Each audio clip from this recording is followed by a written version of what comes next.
Le 7-10 Listen anywhere. sur France Inter. Géopolitique, bonjour Pierre Raskin. Bonjour Nicolas. Pierre, vous revenez sur les propositions du président Biden pour un cessez-le-feu à Gaza. La voix fatiguée de Joe Biden résonne. Il est temps que la guerre s'arrête. C'était vendredi dernier et le président américain venait de présenter de manière inattendue un plan en 3 phases. Pour sortir de la guerre à Gaza, libérer les otages israéliens aux mains du Hamas et des prisonniers palestiniens et créer les conditions d'un processus politique. 3 jours plus tard, où en est-on ?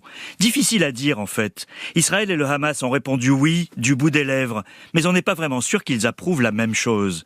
La seule certitude est que ce bref discours de Joe Biden a plongé la société et le monde politique israélien dans l'effervescence et qu'une bonne partie de l'issue de ce conflit dépendra de la manière dont évoluera ce débat national confus et émotionnel. Est-on plus près, Pierre, plus près d'un cessez-le-feu ?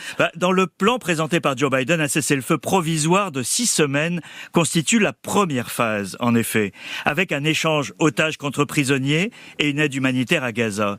Mais c'est dans la deuxième phase que ça se complique. Joe Biden a évoqué une cessation permanente des hostilités avec retrait des forces israéliennes, comme le réclame le Hamas.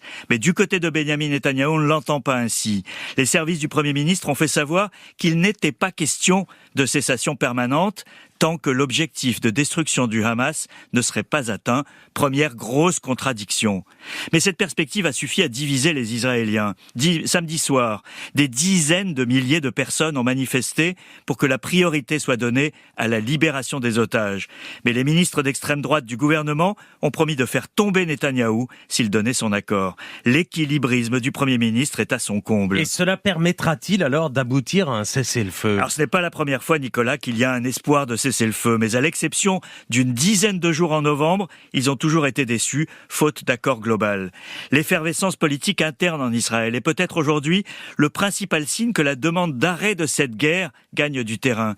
D'abord parce que les buts de guerre sont de moins en moins compréhensibles, parce qu'une partie des dirigeants israéliens s'inquiètent de l'absence de plan du gouvernement pour l'après-guerre, et enfin parce que l'isolement d'Israël va croissant à chaque nouvelle image de la tragédie en cours à Gaza.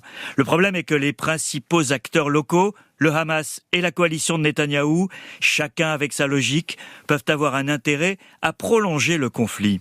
Tout plaide pour l'arrêt de cette guerre, mais il n'est pas sûr que ça soit suffisant pour la faire cesser rapidement.